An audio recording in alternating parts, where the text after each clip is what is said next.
Welcome to 5 and 5 with Miller and Mango, your go-to source for all things finance with a twist of culture infused into every episode. Join your hosts, seasoned financial professional Miller and marketing maverick Mango, as they discuss 5 of the latest market and cultural trends and help you instill common sense into the ever-changing landscape of finance, all within 5 minutes. It's time to dive into the numbers, unravel market mysteries, and discover the strategies that matter. Welcome to 5 and 5 with Miller and Mango.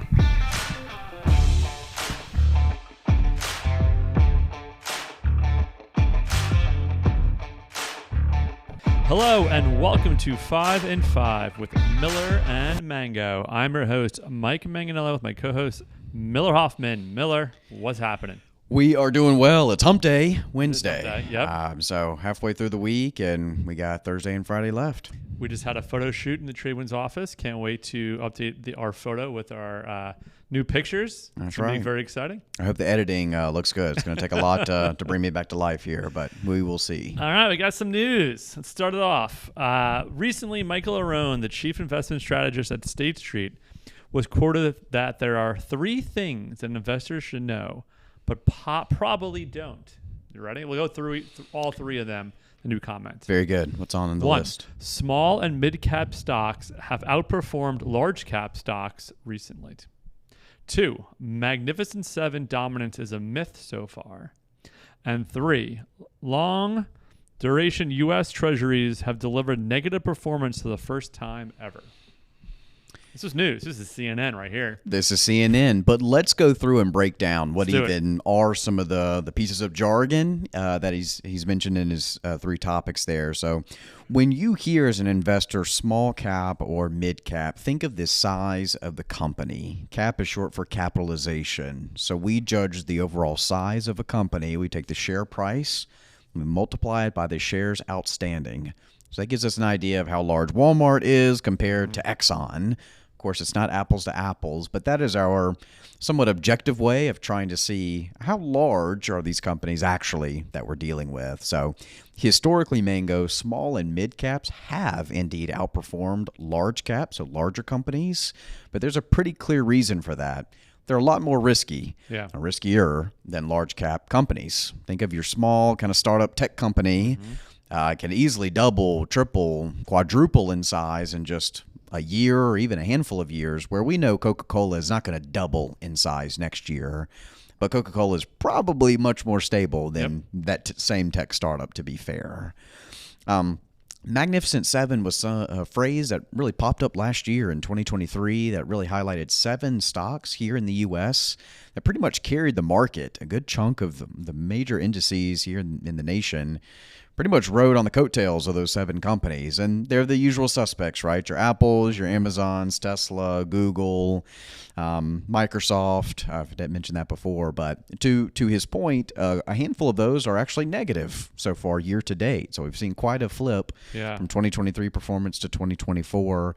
The treasuries are a big, deep subject, but essentially what we're seeing is the shorter of the term of a fixed income instrument. So think of a CD or really any kind of short-term paper.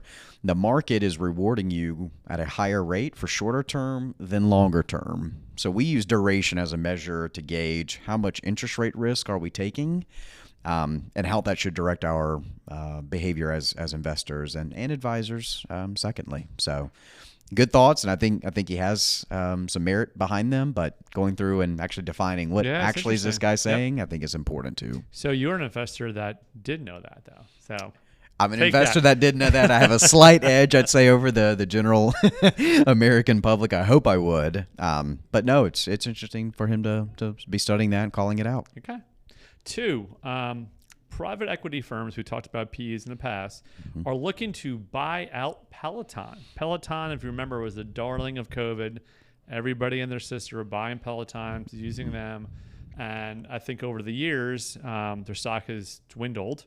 And I think the usage has dwindled. So I'm not surprised by that, but some people might be. What happened to Peloton?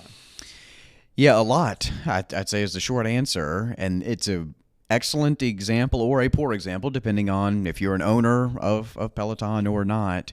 It was one of the stocks that got a ton of attention, and companies that got a ton of attention during COVID. People are at home quarantining or locking themselves away and still need a medium to exercise. But since then, I mean, if you look at the chart of Peloton or a handful of these COVID darlings, I mean, the negative slope is pretty stark. Yeah. So I think it gets down to, if I think I'm an executive at Peloton, and during COVID, you just have demand coming through the roof. You can't make the product and the software and the community fast enough.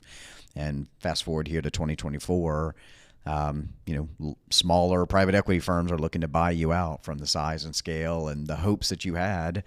What a tough thing to try to manage as a manager of a company. I'm actually interested. So why would they be willing to buy out something that eventually is going to die?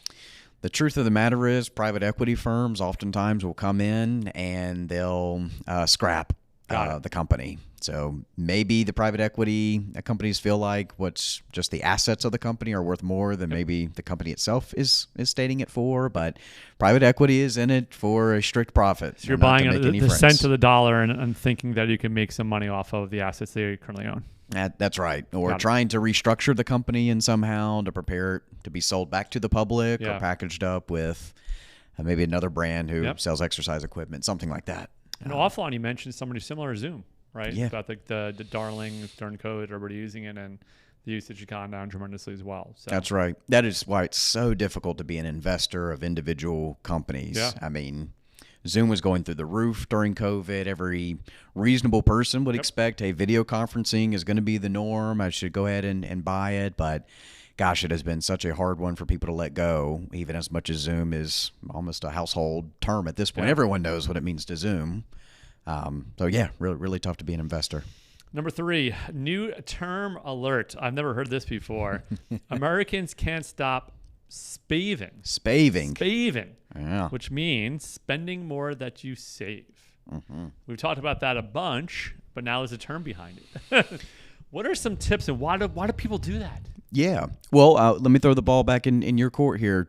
Can you help define what does it even mean to spave? I thought the article was interesting. I'll be glad to do, but I'm assuming you're just building debt on your credit card. So let's say you make $2,000 a month income coming in, you're spending $3,000 a month, and that credit just keeps on that debt just keeps on building. Mm-hmm. Is that correct? I think that's a part of it, or maybe an outcome of it. I think the term spaving is more of, I'll go into debt now because it makes more sense later. Yeah. In other words, if I see the cool new pair of jeans at the store that's 20% off, I didn't go to the store to buy the jeans, but I'll go ahead and buy them because I'm going to need them later, even if that means racking up some more credit card debt or putting stresses on other facets of my financial picture. So you see this often. I mean, in department stores, right? They're packaging deals together. They're attempting to get you to buy things that you did not originally walk in the store looking to do. So it's a funny story. When Brittany and I decided to move in together and we got a home here in Raleigh, she opens up the cabinet in the kitchen and she sees probably about 6 or 8 bottles of barbecue sauce. And she freaks out. She's like, Miller, what are you doing with all this barbecue sauce? I went to the store to buy barbecue sauce. It's something I enjoy. I grill out all the time. I love a good barbecue sandwich. It happened to be on sale.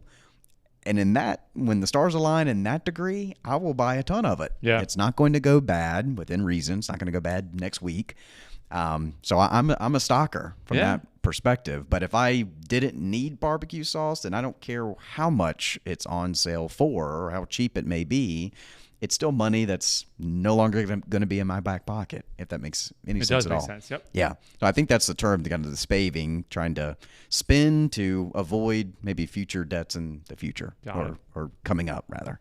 Some people call stalkers doomsday preppers. I don't know. Barbecue sauce, ketchup, and toothpaste have been the usual suspects. Things I know I'm going to need, but and I have the space for, but Brittany fights me on it. I'll tell you what I made last time really quickly. I mixed barbecue sauce and blueberry jam.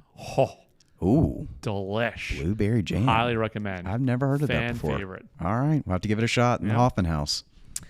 Number 4, this is very topical. Most recently, I think a couple days ago, Netflix had the Roast of Tom Brady, the first kind of roast special they've had on Netflix. Really quickly, did you watch?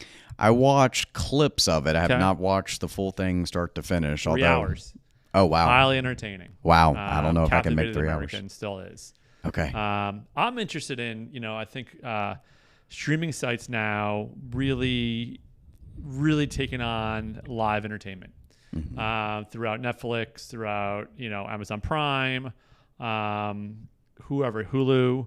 And I just recently read today, don't be surprised when they come out with the NFL schedule next week if you see Christmas Day games on Netflix. Mm-hmm. Right. I personally think, as a consumer of television more than Miller, this is it. This is the final nail in the coffin for live broadcast television, cable television, because they made their money off advertising, off live sports, and slowly, not even slowly anymore, this could be the last straw.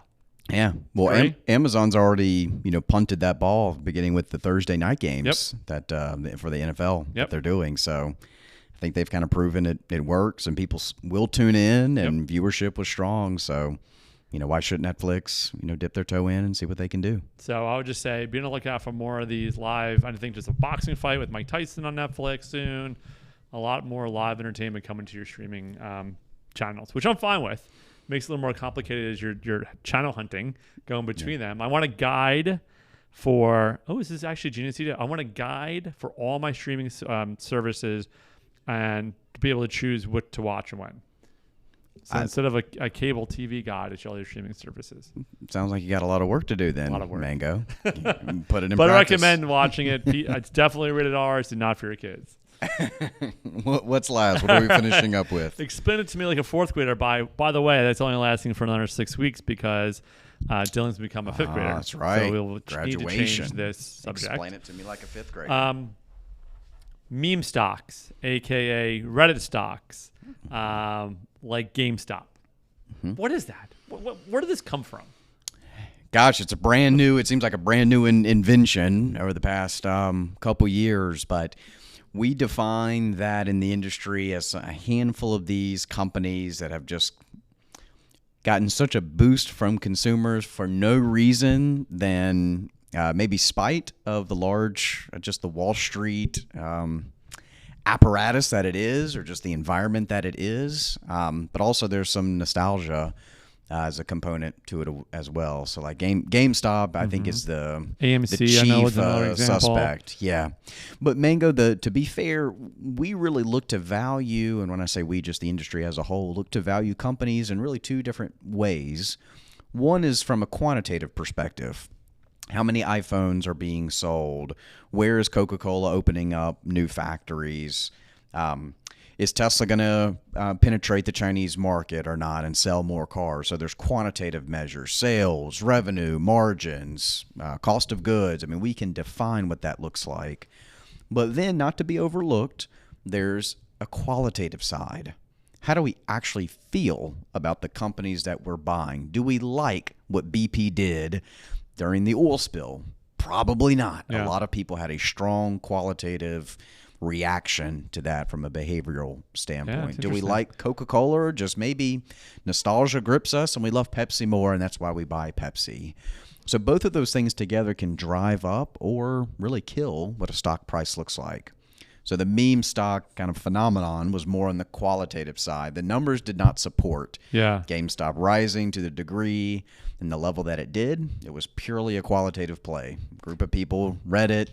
A couple of the influencers get together. They start a big enough rally and enough people jump on the bandwagon where it was purely, pretty much purely motivated by qualitative reasons instead of GameStop sales are doing good. They're coming out with new stores or new ways to impact consumers. Revenue looks great. It was not that. It was, how can we get back at some of the hedge funds and companies looking to put GameStop out of business, to be frank.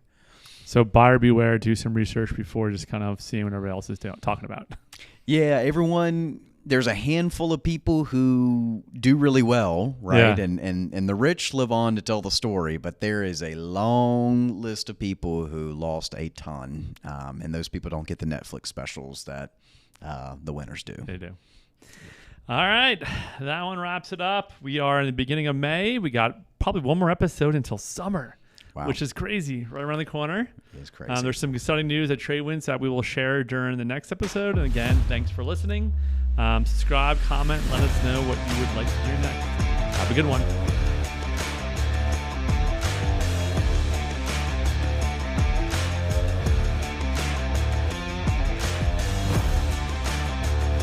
TradeWinds LLC is an investment advisory firm that is registered with the Securities Exchange Commission. Registration does not imply a certain level of skill or training. TradeWinds will not accept trade offers online, and any such request, orders, or instructions that you send will not be accepted and will not be processed. This presentation has been provided for informational purposes only and is not intended as legal, tax, or investment advice or a recommendation of any particular security or strategy. The investment strategy and themes discussed herein may be unsuitable for investors depending on their specific investment objectives and financial situation. Information obtained from third-party sources is believed to be reliable, though its accuracy is not guaranteed. Opinions expressed in this commentary reflect subjective judgments of the author based on conditions at the time of the publication and are subject to change without notice. Past performance is not indicative of future results.